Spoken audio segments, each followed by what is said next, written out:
جی ناظرین، ٹاک شاک کے ساتھ میں ہوں Asif Bashir Chaudhry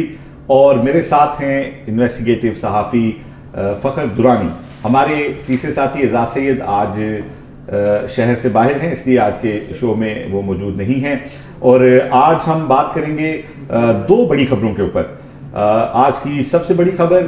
supreme court of Pakistan کے 7 رکنی بینچ نے یہ فیصلہ دیا ہے کہ سیاستدان 62(1)(f) کے تحت تاحیات نااہل نہیں ہو سکیں گے، اور اس سے جن لوگوں کو فائدہ پہنچے گا اس میں مسلم لیگ نون کے قائد میاں نواز شریف بھی شامل ہیں.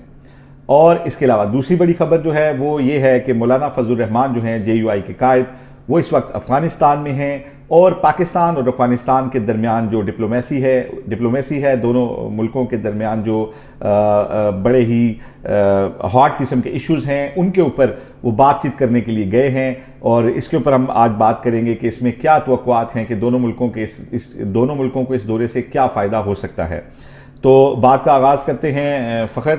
آج جو فیصلہ آیا ہے اس کی تھوڑی ڈیٹیل بتائیں، اور کیا یہ توقع کی جا رہی تھی کہ یہ فیصلہ آئے گا؟ ویسے یہ ایک لینڈ مارک ججمنٹ ہے جو جسٹس قاضی فائز عیسیٰ اور جو 7 رکنی بینچ ہے اس نے دی ہے تاحیات نااہلی کا. دیکھیں، میں 2-3 دن پہلے بھی بتایا تھا جو 62(1)(f) ہے یا اس طرح کی کچھ اور جو آئین میں وہ ڈالی گئی ہیں شقیں، یہ ایک ڈکٹیٹر کی طرف سے ڈالی گئی تھی. اور جنرل ضیاء الحق کے حوالے سے یہ بارہا کوسچن بھی پوچھے گئے تھے جب یہ سماعت ہو رہی تھی. تو آج جو عدالت نے یہ ایک ڈکٹیٹر کی طرف سے جو ایڈ کی گئی یہ اس طرح کی جو شقیں تھیں اس کو ختم کر کے، اور یہ جو تاحیات نااہلی کا فیصلہ ہے یہ میں سمجھتا ہوں کہ بہت زبردست ہے. اور اس میں جو 6-1 سے یہ ججمنٹ دی ہے سپریم کورٹ کے جو یہ 7 رکنی بینچ تھا، اس میں جسٹس یحییٰ آفریدی نے اس کے اوپر جو ہے وہ ڈائسنٹ کیا ہے. باقی 6 نے جو ہے نا اس کے حق میں فیصلہ دیا کہ سیاستدان کی تاحیات نااہلی نہیں ہو سکتی 62(1) کے حوالے سے. جو یہ ابھی شارٹ آرڈر دیا ہے، اس کی تفصیلات یا جو تفصیلی فیصلہ ہے وہ ابھی جاری نہیں ہوا، وہ تو جب آئے گا اس کے اوپر پراپرلی اس پہ وہ کریں گے. لیکن آپ اس کے حوالے سے تھوڑا سا کانٹیکسٹ بتائیں ہمارے جو ناظرین ہیں ان کو کہ کیا ہے. اور جی فخر، بڑا آپ نے رائٹلی بات کی کہ ڈکٹیٹر کی طرف بیسیکلی ہمارے ہاں جو بھی مارشل لا ہے نا، تو اس میں ضرورت پڑی وہاں ان ڈکٹیٹرز کو کہ یار فرسٹ یہ لیڈرشپ جو ہے جو مقبول بھی ہے، جس نے کام بھی کیے ہیں، اس کے ہوتے ہوئے ہم مطلوبہ نتائج نہیں نکال سکتے. تو اس کی ابتدا ایبڈو سے ہوئی تھی. ٹھیک ہے، ایوب خان صاحب نے ان تمام لوگوں کو جو محترمہ فاطمہ جناح کے ساتھ تھے اور سیزنڈ پولیٹیشین تھے، ان کو ایبڈو کے تحت انہوں نے اس میں سے مائنس کر دیا. پھر جنرل ضیاء جب آئے تو انہوں نے اخلاقی معیار کے پیمانے آئین کے اندر ڈال دیے کہ صادق اور امین ہونا. اور اس بات کے اوپر ابھی آپ نے سماعت میں دیکھا ہوگا کہ کتنی لیدے ہوئی کہ یار ان چیزوں کے پیمانے کیا ہیں. ایک ہی شخص کو ایک بندہ جو ہے وہ صادق کہے گا اور دوسرا کہے گا جی کہ یہ بہت بڑا جھوٹا ہے، تو آپ ڈیفائن کیسے کریں گے؟ پھر اسی طرح آپ اگر کنٹینیوٹی میں دیکھیں، جب جنرل مشرف آئے تو انہوں نے BA کی شرط لگا کے اپنی مخالفین بہت سارے جو تھے ان کو مائنس کر دیا. تو بیسیکلی یہ جو قدغنے ہیں یا یہ جو معیارات ہیں یہ کسی اخلاقی برتری کے لیے نہیں بلکہ نظریہ ضرورت کے تحت لائے جاتے ہیں رہے ہیں. اور اس کا مقصد اپنے ناپسندیدہ سیاسی مخالفین کو جنہیں میدان میں شکست نہیں دی جا سکتی ان کو ٹیکنیکل گراؤنڈز پہ ناک آؤٹ کرنے کی کوشش کی جاتی تھی. لیکن ابھی بھی جو فیصلہ ہے اس میں ایک ہائی کورٹ کی ایک ججمنٹ جو ہے ابھی لاسٹ آئی ہے جس میں سٹے ہوا ہے ایک ابھی سنگل بینچ کے فیصلے کے خلاف. اس میں انہوں نے نیب کے مقدمات میں جو نااہلیت ہے وہ 10 سال کے اوپر ہی انہوں نے کہا کہ رکھا جائے گا. 5 سال کے اوپر انہوں نے سٹے دیا ہوا ہے. تو یقیناً کرپشن کے اوپر تو نااہلیت کے جو سخت سے سخت سزا ہے وہ ہونی چاہیے. لیکن جو ایک ٹیکنیکل معاملہ، اب یہ معاملہ جس میں اس میں سب سے جو بڑے بینیفیشری ابھی آج کے دن میں نظر آ رہے ہیں وہ میاں نواز شریف ہیں، جہانگیر ترین ہیں، اور اس کے علاوہ کوئی درجن بھر سے زیادہ پٹیشنرز ہیں جو ملک کے مختلف حصوں سے جن لوگوں نے درخواستیں دی ہوئی تھیں. تو کہنے کو تو یہ آج کے دن میں جو ہے وہ ایک جماعت نظر آ رہی ہے اس کی، یا 2 بڑی شخصیات نظر آ رہی ہیں کہ جی ان کو فائدہ پہنچے گا. لیکن انفیکٹ یہ پاکستان کی جو سیاسی ایلیٹ ہے آنے والے وقتوں کی بھی، اس کو بھی اس چیز کا فائدہ ہوگا. اور اس میں بڑی عجیب و غریب ماضی میں جو ہے نا اس کے اوپر ویو سپریم کورٹ نے لیے تھے. اور قاضی فائز عیسیٰ نے بطور جج سپریم کورٹ یہ لکھا بھی تھا اس وقت کے چیف جسٹس ثاقب نثار جو تھے، پھر آصف سعید کھوسہ صاحب کے دور میں لکھا تھا کہ اس کو جو ہے نا لارجر بینچ بنا کے ریویو کیا جائے، کیونکہ کہیں پہ سپریم کورٹ نے لینینٹ ویو رکھا تھا، کہیں پہ بہت اسٹرکٹ ویو لیا تھا. اب میں آپ کو 2 کیس اس میں بتاتا ہوں جن میں بڑا لینینٹ ویو رکھا گیا تھا. ایک کیس جو تھا وہ تھا خواجہ آصف کا. جنہیں ہائی کورٹ نے اسی طرح اقامہ رکھنے کے اوپر، اقامہ چھپانے کے اوپر انہیں نااہل قرار دیا تھا کہ آپ نے اقامے سے جو انکم لی وہ جو کمپنی کے حوالے سے عمران خان نے باقی آگے پھر وہ کیا کہ آرٹیکل 6 کے تحت ان کے خلاف خواجہ آصف صاحب جب وہ کیس لے کے سپریم کورٹ گئے تو ہمیں نہیں معلوم کیا چمتکار تھا یا ججز کو کیوں اس کے الٹ فیصلہ دینا تھا ہائی کورٹ کے، تو انہوں نے جب الٹ فیصلہ دینا تھا اس کی گراؤنڈ بڑی دلچسپ بنائی جب انہوں نے خواجہ صاحب کو اہل قرار دیا، صادق اور امین قرار دیا. انہوں نے کہا جی کہ آپ نے کامے سے جو انکم تھی جو آپ کی، جو آپ نے شو نہیں کی، لیکن وہ انکم کیونکہ آپ نے کھا لی ہے، استعمال کر لی ہے، تو آپ صادق اور امین ہیں. لیکن میاں نواز شریف اس لیے ڈسکوالیفائی ہوئے کہ انہوں نے ان کی جو تنخواہ تھی، قابل وصول تنخواہ تھی، وہ ان کا ایسٹ تھی جو انہوں نے شو نہیں کرائی. تو ایک بالکل ہی عجیب و غریب گراؤنڈ کے، کیونکہ آپ نے وہ پیسے لے کے کھا لیے ہیں تو آپ اہل ہیں، لیکن اگر کھائے نہ ہوتے تو آپ نااہل ہوتے. اس گراؤنڈ پہ خواجہ صاحب کو سپریم کورٹ نے بحال کیا. پھر آپ آگے چلے، جسٹس افتخار چیمہ صاحب گجرانوالہ کا سابقہ 101 جی، ان کی جو ہے کیس آ گیا کہ انہوں نے مسز کے اکاؤنٹ شو نہیں کیے، کوئی تھوڑے سے پیسے تھے، کوئی پاکستانی چند لاکھ روپے تھے، اور ایک اکاؤنٹ میں کوئی شاید کوئی 2,000 ڈالر تھے، بہت بڑی رقم فارن کرنسی تھی. لیکن ان کے مخالفین لے آئے کہ جی آپ نے شو نہیں کی. تو مجھے یاد ہے بینچ نے کہا کہ چیمہ صاحب ہم اپنی قسم نہیں کھا سکتے لیکن آپ کی قسم کھا سکتے ہیں، آپ نے شو نہیں کیے. مطلب ججز نے اظہار کیا اس چیز کا. تو چیمہ صاحب نے کہا جی کہ اب یہ نجی معاملہ ہے، لیکن اب یہ اخبار کی اور میڈیا کی زینت بننے میں مجبوری بنے گا، اب میں بتا دیتا ہوں. تو انہوں نے بتایا کہ میری کوئی 3 دہائیوں سے زیادہ جو ہے اپنی مسز سے سیپریشن ہے. اچھا، لیکن ڈائیورس نہیں. تو ہم دونوں خاندانوں کے درمیان بات چیت ہی نہیں ہے. لیکن کیونکہ آفیشلی ڈائیورس نہیں ہوئی تو ان کے جو ظاہری بات ہے وہ ڈیپینڈنٹ کے اس میں اہلیہ کے اکاؤنٹس میں نے وہ کراس لگایا تھا، میں نے نہیں بتایا تھا، مجھے علم ہی نہیں تھا، نہ میں پوچھ سکتا تھا. تو وہاں سپریم کورٹ آف پاکستان نے جب ریکارڈ سارا ان کا دیکھا اور وہ چیک کیا تو وہاں لینینٹ ویو رکھا اور انہیں صرف ڈی سیٹ کیا، انہیں ڈسکوالیفائی نہ کیا، اور وہ دوبارہ گئے اور الیکشن جیت کے جو ہے وہ آ گئے. تو اسی چیز کے اوپر جو ہے نا، اس سے پہلے جسٹس قاضی فائز عیسیٰ نے یہ لکھ کے بھیجا تھا کہ جی اس کے اوپر سپریم کورٹ ایک لارجر بینچ بنا کے اس کے جو ہے اس کے سٹینڈرڈ سیٹ کرے، اور جو ہے کہیں پہ جب آپ لینینٹ ویو لے رہے ہو، کہیں پہ آپ اسٹرکٹ ویو لے رہے ہو تو یہ مناسب نہیں ہے. اسی طرح آپ دیکھیں جب عمران خان کے اوپر صادق اور امین کا کیس تھا تو تحریری طور پر 7 مرتبہ موقف تبدیل کیا گیا تھا بنی گالہ کی زمین کے حوالے سے جو تحریری طور پہ، لیکن سپریم کورٹ نے انہیں صادق اور امین ہی قرار. ٹھیک ہے. تو اب جو ججمنٹ آئی ہے میرا خیال ہے یہ آج ہو سکتا ہے لوگوں کو لگ رہی ہو کہ کسی ایک جماعت کو فائدہ ہے، لیکن انفیکٹ یہ ساری پولیٹیکل ایلیٹ کو فائدہ ہے جنہیں نظریہ ضرورت کے تحت مائنس کیا جاتا ہے. اور جو باتیں وہاں پہ سماعت کے دوران لوگوں نے سنی کیونکہ لائیو تھی، اس میں جسٹس قاضی فائز عیسیٰ نے بھی ذکر کیا کہ میرے فادر جو تھے قاضی عیسیٰ صاحب جو قائد اعظم کے دستراز ہیں، ان کو بھی ابڈو کے تحت ایوب خان نے نااہل کیا تھا. پھر انہوں نے کہا کہ جب جو یہ قانون لے کے آئے ہیں، جو آئین وائلیٹ کرنے والے لوگ ہیں، پہلے تو یہ بتائیں کہ وہ کتنے صادق اور امین ہیں، اور کیا آئین کے ساتھ کھلواڑ کھیلنے والوں کی کیا اخلاقی سٹینڈنگ تھی کہ وہ دوسروں کے لیے اس طرح کے پیمانے مقرر کریں. پھر انہوں نے ایک بڑی زبردست بات انہوں نے کہا کہ صادق کی تو پھر بات ہو سکتی ہے، حالانکہ کوئی بندہ یہ دعویٰ نہیں کر سکتا کہ میں نے پوری زندگی میں کبھی جھوٹ نہیں بولا، بالکل، لیکن امین ہونا تو بہت بڑی بات ہے، اس کا تو دعویٰ کوئی انسان نہیں کر سکتا. اور اگر یہ معیار اس بینچ کے اوپر لگائیں تو انہوں نے کہا کہ شاید اس بینچ میں بھی کوئی بندہ موجود نہ ہو. تو آج جو یہ ڈیسیژن آیا اس کے بعد 2-3 چیزیں جو ہیں وہ بڑی کلیئر مجھے نظر آ رہی ہیں فخر. وہ یہ کہ ایک تو میاں نواز شریف جو تھے ان کے قریبی حلقوں کا یہ کہنا تھا کہ جب تک میاں صاحب کی فیٹ ڈیسائیڈ نہیں ہوتی وہ اپنی کمپین سٹارٹ نہیں کریں گے. ایون آپ دیکھیں ابھی تک انہوں نے ٹکٹ بھی اناؤنس نہیں کی. تو اب کم از کم ایک بات کی کلیئرٹی آج اس ڈیسیژن کے بعد ہو گئی ہے کہ پچھلا جو 5 رکنی بینچ کا فیصلہ تھا. اچھا ایک اور عجیب بات یہ تھی کہ 62(1)(f) کے تحت یا جو بھی نااہلیت تھی اس میں کوئی مدت ڈیفائن نہیں آئین کے اندر. اچھا یہی میں نے آپ سے سوال بھی پوچھنا تھا کہ مجھے یہ بتائیں یہ جو فیصلہ آ گیا ہے اس کے بعد کیا عدالتی انٹرپریٹیشن ہی کافی ہوگی 62(1)(f) کے لیے، یا آئین میں ترمیم کر کے اس کی ڈیفائن کرنی پڑے گی، 5 سال تک لکھنا پڑے گا؟ دیکھیں فخر اس کے اوپر ایک 5 رکنی بینچ نے فیصلہ دیا تھا. بلوچستان کے وہ جو صاحب تھے ان کی اپیل کے ان کی اپیل کے اوپر تھا کہ اس میں انہوں نے کہا تھا کہ لائف ٹائم ہوگی. آج اس کے خلاف جو ہے بڑے بینچ سے فیصلہ آ گیا. 6 ججز نے حمایت کی ہے کہ لائف ٹائم نہیں ہوگی. تو ایک تو وہ پچھلا آرڈر جو ہے وہ اب نل اینڈ وائڈ ہو گیا، وہ ختم ہو گیا. اب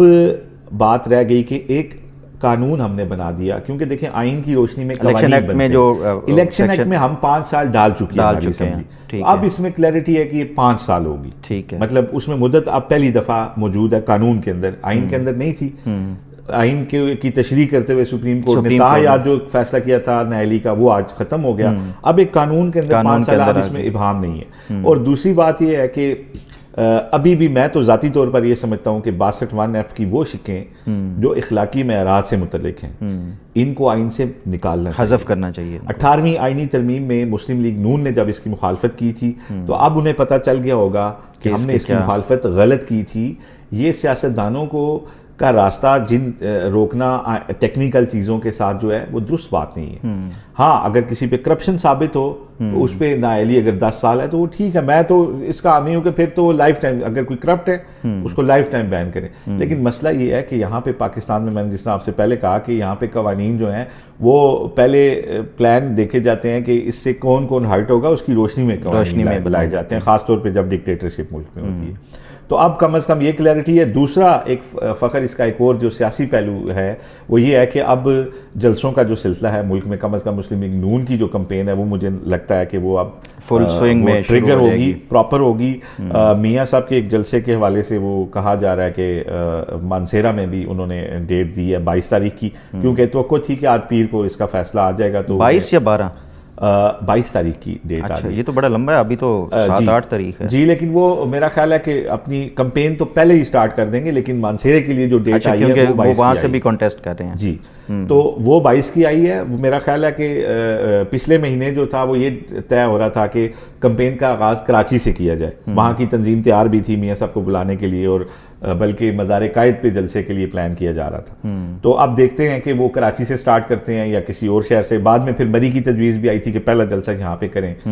بلکہ ولکر کنونشن ایک ہوا بھی تھا، لیکن ایک بڑا جلسہ جو ہے وہ اس کی بات ابھی ہو رہی تھی. تو لیٹ سی کہ آغاز کہاں سے ہوتا ہے. لیکن اب مجھے ایک تو کمپین چلتی نظر آ رہی ہے، اور اس سے پہلے جو ٹکٹوں کا مسئلہ جو اتنے ٹائم سے وہ بورڈ کے پاس تھا سارا، اب مجھے لگتا ہے کہ وہ بھی جلدی ہوگا. یہ آنے والے جو ہے نا دنوں میں وہ چیز جو ہے وہ آ جائے گی سامنے. تو ملکی سیاست پہ اس فیصلے کے بعد جو ہے وہ جو ایک گو مگو کی کیفیت تھی اور انڈیسائیڈڈ چیزیں تھیں، میرا خیال ہے ہم اسٹیپ فارورڈ اب اس کے بعد جو ہے وہ ہوں گے. ٹھیک. تو یہ تو اس فیصلے کے حوالے سے تھی. دوسرا فخر آپ بتائیں، آپ کے پاس آج جو سٹوری ہے مولانا صاحب والی، مولانا صاحب افغانستان گئے ہیں، تو کیا کن کن سے مل رہے ہیں اور کیا آؤٹ کم نکلتی نظر آتی ہے؟ اچھا دیکھیں، مولانا صاحب کا جو افغانستان کا دورہ ہے نا، یہ کافی عرصہ سے وہ تھا، ڈیسائیڈڈ تھا کہ یہ جانا ہے. پھر جانے سے پہلے مولانا صاحب کچھ صحافیوں سے بھی ملے جو لوکل پاکستان کے صحافی ہیں. تو ان کو جو انہوں نے بتایا وہ یہ کہہ رہے تھے کہ ان کی جو طالبان کے جو شورا کے رہنما ہیں مولانا ملا ہیبت اللہ جو اخوان ہیں، تو ان سے ملاقات ہونا جو ہے وہ طے ہوا تھا. اور کیونکہ ملاقات پہلے نہیں ہو رہی تھی یا طے نہیں تھی، اس وجہ سے ان کا دورہ کافی ڈیلے ہوا. تو ہم نے دیکھا کہ وہ مولانا صاحب پہنچے وہاں پہ کابل، اور کابل میں ان کو بڑا زبردست قسم کا پروٹوکول دیا گیا ہے. اور کیونکہ جو میری وہاں پہ لوکل، یہاں آنے سے پہلے کوئی بات ہوئی وہاں کے جو لوکل صحافی ہیں ان کے ساتھ بھی، اور یہاں سے جو پاکستان میں بھی مولانا صاحب جانے سے پہلے ملے ہیں ان سے بھی، کہ دورے کے دراصل مقاصد کیا ہے اور مولانا صاحب کی یہ اس دورے کی سگنیفیکنس کیا ہے، خاص طور پہ جو الیکشنز میں ابھی صرف 1 مہینہ رہ گیا اور مولانا صاحب جو ہے وہ افغانستان چلے گئے ہیں. اس میں نا فخر مجھے بتایا گیا تھا مولانا صاحب کو فارن آفس نے بھی بریف کیا تھا دورے کے حوالے سے. ہاں جی بالکل، مولانا صاحب جو ہے نا وہ ویل بریف ہو کے جو متعلقہ یہاں کے جو پاکستانی کوارٹرز ہیں وہاں سے بھی وہ بریف ہو کے اس کے بعد ہی وہ گئے ہیں.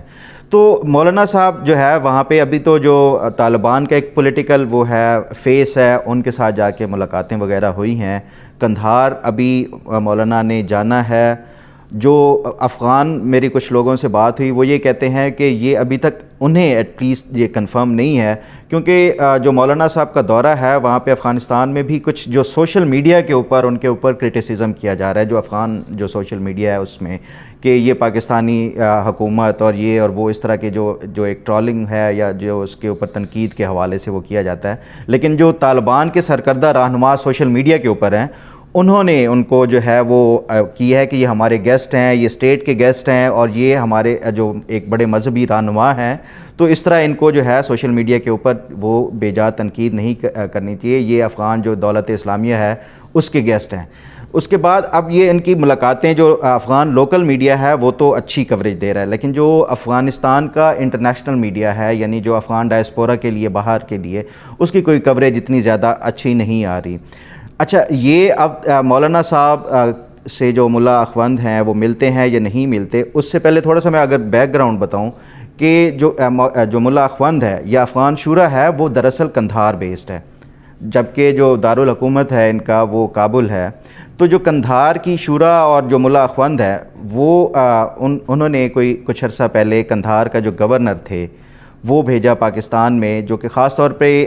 یہ جو چل رہے ہیں پاکستان میں امیگرینٹس کے حوالے سے کہ پاکستان نے بے دخلی کا ان کو دیے تھے احکامات وغیرہ, تو اس مسئلے کے اوپر ٹوٹل کوئی 6 ملاقاتیں ہو چکی ہیں, جس میں انٹیلیجنس, سیکیورٹی اور یہ اس طرح کی جتنے بھی تھے ان کے ساتھ 5 ملاقاتیں سیکرٹ رکھی گئی. ایک جو آخری ملاقات جس میں وہ قندھار کے گورنر اپنے ڈیلیگیشن کے ساتھ ہے, یہاں پہ جو پاکستانی جتنے بھی ملے جو پاکستان کی اسٹیٹ کے جتنے بھی تھے ان کے ساتھ, تو یہ پبلک کیا گیا ان کی میٹنگ کے حوالے سے. اب یہ اس کے بعد مولانا کا جو ہے یہ دورہ بڑا سگنیفیکنٹ ہے, خاص طور پہ جو 2 ممالک افغانستان اور پاکستان کے تعلقات ہیں اس حوالے سے. لیکن اس میں ایک چیز جو میں آپ کو بتاؤں وہ یہ ہے کہ کیا ملا اخوند جو ہے وہ مولانا سے ملتے بھی ہیں یا نہیں ملتے, کیونکہ مولانا جو اپنا ڈیلیگیشن لے کے گئے ہیں وہ کوئی سیاسی نہیں لے کے گئے اپنے, کوئی یا جیسے مولانا غفور حیدری یا اس طرح کی کوئی سیاسی فیس نہیں لے گئے, وہ پاکستان کے سرکردہ جو ریلیجس جو اسکالرز ہیں ان کو لے کے گئے ہیں, کیونکہ ان میں سے کچھ ایسے بھی ہیں جو طالبان کے یہاں پہ پاکستان میں مدرسوں میں اساتذہ رہے ہیں. اب جو میری وہاں پہ لوگوں سے بات ہوئی وہ کہتے ہیں کہ ٹھیک ہے یہ اساتذہ ہیں, طالبان ان کی قدر بھی کرتے ہیں اپنے استاد ہونے کے ناطے, لیکن جو پاکستانی علماء ہیں اور جو افغانستان کے علماء ہیں ان کا آپس میں جو نظریاتی طور پہ بہت زیادہ فرق ہے. جو افغان علماء ہیں ان کا سوچ جو ہے وہ جہاد اور وہ جو خواتین کی جو تعلیم ہے یا اس طرح کے اس سے آگے نہیں جاتی, جبکہ جو پاکستانی علماء ہیں وہ سیاست میں بھی ایکٹیو ہیں, وہ ووٹنگ کے حوالے سے بھی وہ جمہوریت کو بھی درست سمجھتے ہیں, جبکہ افغانستان کے جو علماء ہیں خاص طور پہ جو ملا عمر کی شورا ہے وہ ٹوٹلی اس کے اگینسٹ ہے. پھر فخر پھر تو ٹھیک لے کے گئے ہیں تاکہ وہ انہیں کنونس کریں. لیکن جو میری وہاں پہ لوکل بات ہوئی وہ کہتے ہیں کہ مشکل لگتا ہے کیونکہ بہت زیادہ ریجڈ مائنڈ کے جو شورا ہے, اور جو ملا اخوند بھی ہیں ہیبت اللہ اخوند وہ بھی کوئی اتنا زیادہ وہ نہیں ہے, افغانی میڈیا کو اتنا زیادہ پازیٹیو نہیں نظر آ رہا ہے. لیکن جو پاکستان کے لوکل ہیں جن سے مولانا صاحب ملنے سے پہلے کچھ بریف بھی ہوئے, تو وہ کہتے ہیں کہ یہ ایک بڑا جو ہے وہ قائل کر لیں گے خاص طور پہ. اچھا, یہ میں بتا دوں آپ کو کہ پاکستان جب سے یہ طالبان کی امارت جو اسلامیہ ہے وہ قائم ہوئی ہے, ملا اخوند کا جو اس لیول پہ پاکستان کی حکومت کے ساتھ کوئی کبھی رابطہ نہیں ہوا. اگر یہ مولانا کوئی ملاقات کرنے میں کامیاب ہو جاتے ہیں تو میں سمجھتا ہوں کہ یہ ایک بہت بڑا بریک تھرو ہوگا مولانا کی اپنی سیاست کے حوالے سے بھی, اور اوورآل جو پاکستان اور افغانستان کے جو تعلقات ہیں اس حوالے سے بھی بہت اہم ایک بریک تھرو ہوگا. اس سے مولانا کو جو سیاسی جو وہ ہے, کیونکہ یہ الیکشن کی کیمپین چھوڑ کے مولانا ادھر جا کے وہ بیٹھ گئے ہیں, تو اس میں 2 ہیں باتیں. ایک یہ ہے کہ مولانا اگر قندھار میں جو ہے وہ ملا اخوند سے ملنے میں وہ کامیاب ہو جاتے ہیں اور یہ ہو جاتا ہے, کوئی بریک تھرو ہو یا نہ ہو, ایک ملاقات بھی جو ہے نا اٹ سیلف ایک بہت بڑی اچیومنٹ ہوگی مولانا کی, تو اس سے سیاسی طور پہ ان کو کے پی اور بلوچستان کے حوالے سے کافی ان کو فائدہ ہوگا. دوسرا جو ان کی پشین کی سیٹ ہے وہاں پہ آپ نے دیکھا ہے افغانی بھی کافی ایک وہ ہے, ایک وہ تو ایک مطلب ایک سیٹ کے حوالے سے ہو گیا, اوورآل بلوچستان اور کے پی گورنمنٹ کے حوالے سے ان کے لیے کافی زیادہ فائدہ مند ہو جائے گا. جی فخر, مجھے یہ لگتا ہے کہ کیونکہ جمعیت علماء ہند کے وارث ہیں, جمعیت علماء پاکستان کے موجودہ جو امیر ہیں, تو مجھے یہ لگتا ہے کہ ان کی, مجھے پرسنلی ویسے ایک میری ایک وہ ہے کہ مجھے اس طرح کی فیلنگ آتی ہے, میں معلومات کی بنیاد پہ بات نہیں, کہ ان کی ملاقات ہو جانی ہے, کیونکہ افغان حکومت بھی بہرحال یہ سمجھتی ہے کہ پاکستان کے ساتھ 2-3 ایسے تنازعات ہیں جن کے اوپر فوری بات فل فور بات کرنے پہ، اس میں اور مولانا کا موقف جو ہے اس میں خاص طور پہ افغان مہاجرین کے حوالے سے وہی ہے جو افغان حکومت کا تو مجھے لگتا ہے ان کے لیے وہاں ایک نرم گوشہ بھی ہے، ان کی ایک فالمنگ بھی وہاں پہ ہے جو اہم عہدوں پہ ہے، اور اگر اس میں ملاقات میں کوئی آؤٹ کم نکلتی ہے تو دونوں ملکوں کو اس کا فائدہ ہوگا۔ دوسری طرف جو آپ نے الیکشن کی بات کی، اس میں حکومت ایک اور بھی جہاں پہ بہت ساری پاکستان میں اس پہ روز جس طرح سیکرٹری الیکشن کمیشن کے استعفے کے بعد ایک مزید ایک جو ہے کنفیوژن پیدا ہوئی ہے، دوسری طرف حکومت ساتھ ساتھ جو ہے وہ اقدامات بھی لے رہی ہے جو الیکشن کے لیے ضروری ہیں، جس میں وزیر داخلہ کا تقرر جو ہے اس کے حوالے سے بھی جو ہے وہ فیصلہ کر لیا گیا ہے، اور اگلے میری معلومات کے مطابق اسی ویک میں وزیر داخلہ جو ہیں ان کی اپوائنٹمنٹ ہو جائے گی۔ اس کے لیے ایک صاحب جو ہیں انہیں بڑے معقول آدمی ہیں جو ان کو شارٹ لسٹ کیا کہ غیر سیاسی آدمی ہیں، لیکن یہ ہے کہ ان کو لگایا جا رہا ہے جو کہ الیکشن سے پہلے وزیر داخلہ کا ہونا پاکستان میں لازمی ہے۔ اچھا، اسی میں وزیر داخلہ کے حوالے سے میں تھوڑا سا وہ بتا رہا تھا کہ جو مولانا کا ایک تو یہ بھی تھا کہ ٹی ٹی پی کے جو پاکستان میں جو دھماکے وہ ہیں، جو پاکستان کے اوپر اٹیکس وغیرہ ہیں، وہ شاید کم ہو جائیں اگر مولانا قندھار میں ان سے ملتے ہیں، کیونکہ ٹی ٹی پی جو ہے آئیڈیالوجیکلی طالبان کے زیادہ کلوز ہے۔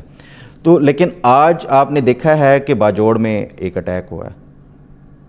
ٹی ٹی پی جو ہے ابھی ریسنٹ پاسٹ میں جو چھوٹے موٹے اٹیکس ہوئے ہیں اس کی جو ہے وہ ذمہ داری قبول نہیں کرتی تھی،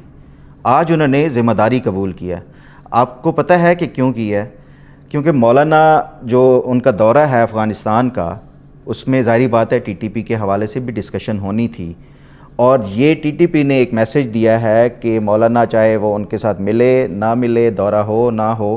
ان کے اوپر جو ہے ٹی ٹی پی کے اوپر کوئی اثر نہیں پڑتا۔ تو یہ ایک میسج کے لیے بھی انہوں نے یہ جو دھماکے کی ذمہ داری قبول کی ہے۔ تو آنے والے دنوں میں اب یہ بڑا اہم ہوگا کہ جو انتخابات سے پہلے خاص طور پہ مولانا کے اوپر اٹیکس بھی ہو چکے ہیں، اور گو کہ اس حوالے سے مختلف رپورٹس ہیں کہ وہ ISIS جو داعش ہے وہ کرواتی ہے،